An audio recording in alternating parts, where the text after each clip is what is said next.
Добро вечер, почитувани гледачи. Крајот на Централниот дневник ни е резервиран за вестите од културата. Третото издание на Фестивалот за литература и општа култура Видик започна на 25 март, а ке трае се до 8 април.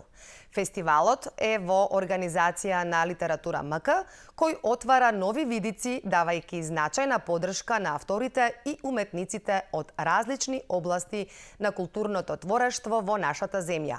Ке се одржат промоции на книги, музички настапи, театарски изведби, филмска проекција и донаторски настан.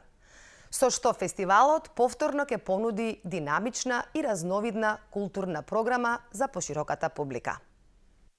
Со промоција на книгата, филмот и пропагандата во дигиталната ера од Сашо Кокаланов, започна третото издание на Фестивалот за литература и општа култура Видик, кој ќе се одржува од 25 март до 8 април во организација на Литература МК. Фестивалот нуди богата и разновидна програма, комбинирајќи книжевни промоции, музички настапи, театарски изведби и филмски проекции. Настаните се дизајнирани да ги обединуваат различните области на културата, да отвораат нови видици и да им пружат поддршка на авторите и уметниците, велат организаторите. Очекувам пред се дека ќе им понудиме многу квалитетна содржина на сите љубители на сите области на културата, ќе ги прошириме видиците и ќе инспирираме многу нови млади автори да творат. Ќе имаме богата програма од сите области на културата и уметноста, значи книжевни промоции, концерти, театарски изведби и мултимедијални настани.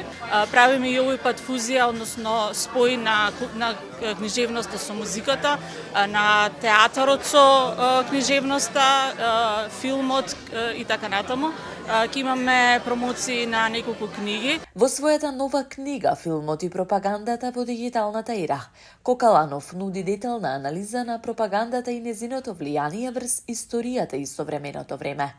Тој објаснува како пропагандата се манифестира во филмот, дали е софистицирана или груба, прикриена или отворена, прикажана на големо платно или преку стриминг платформи, и како нејзините различни облици ја обликуваат јавната свест. Оваа книга, иако беше замислена да биде прилагодена на поширока публика, бев искрено изненаден кога идеја се појави кај организаторите на овој фестивал токму со оваа книга да го отворат фестивалот. Се разбира дека филмот е интересен за сите.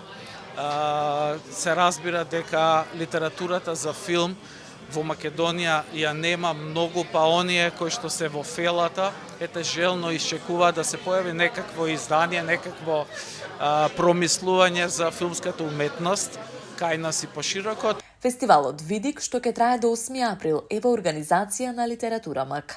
Програмата вклучува промоции на книги, проследени со музички или театарски изведби, концерти на современи, алтернативни и џез бендови, како и настапи на познати домашни и регионални музичари. Публиката, велат организаторите, ќе има можност да проследи и проекции на филмови, интерактивни дуодрами, како и премиери на нови музички албуми. Присуството на музичките и театарските настани е со влезници, кои се достапни во Литература МК или на веб страницата на Литература МК. Миланова игра е концерт, омаш, посветен на еден од највлијателните македонски композитори и културни дејци, Милан Завков. Автор кој со своето дело остави длабок белег во развојот, негувањето и афирмацијата на македонската народна музика и фолклор. Концертот имаше за цел повторно да го приближи неговото творештво до публиката преку современи музички интерпретации што ги спојуваа традицијата и современиот израз.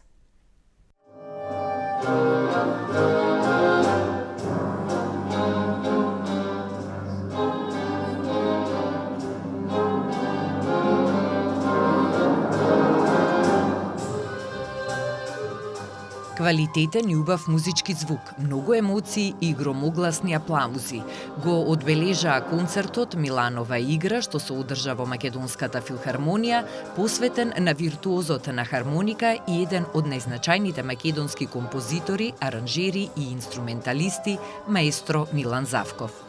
Концертот беше иницијатива на неговото семејство, поттикната од желбата да се продолжи една негова замисла, која, за жал, тој не успеа да ја реализира во текот на неговиот живот. Преку визионерскиот пристап во обработката на делата на Милан Завков, врвните музичари аранжери Дамир Имери и Дарко Илиевски, преку современ музички јазик, нови хармонски решенија и богата оркестрација, создадоа звук кој истовремено нов, но го зачувува и она најважното – емоцијата, коренот и препознатливоста на музичкото творештво на Милан.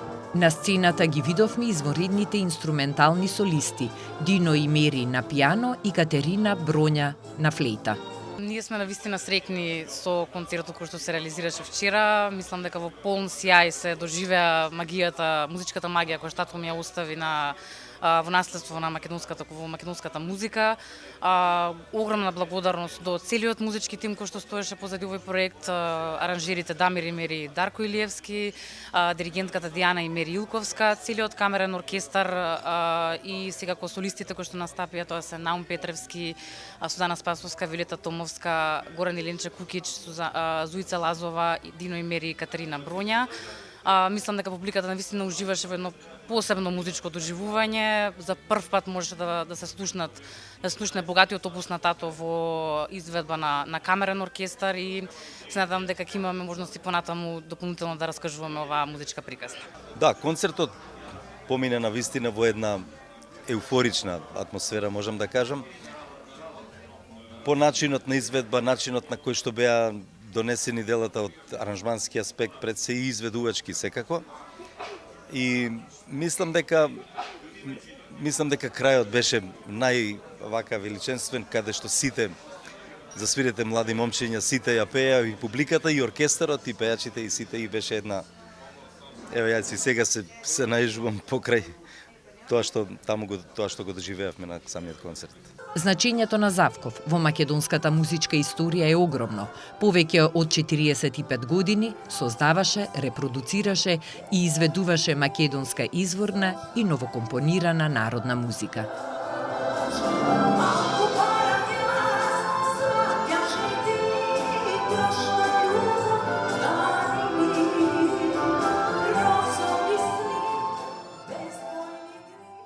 Тоа е се што ви подготвивме за денешното издание на Вестите од културата. Ви благодарам на вниманието. Едно подсетување за крај на овие вести од културата. А тоа е вечерва, со почеток во 20 часот на Алфа телевизија. Не ја пропуштајте првата епизода од серијата Утре наутро на режисерот Јани Бојаджи. Останете со Алфа. Довидување.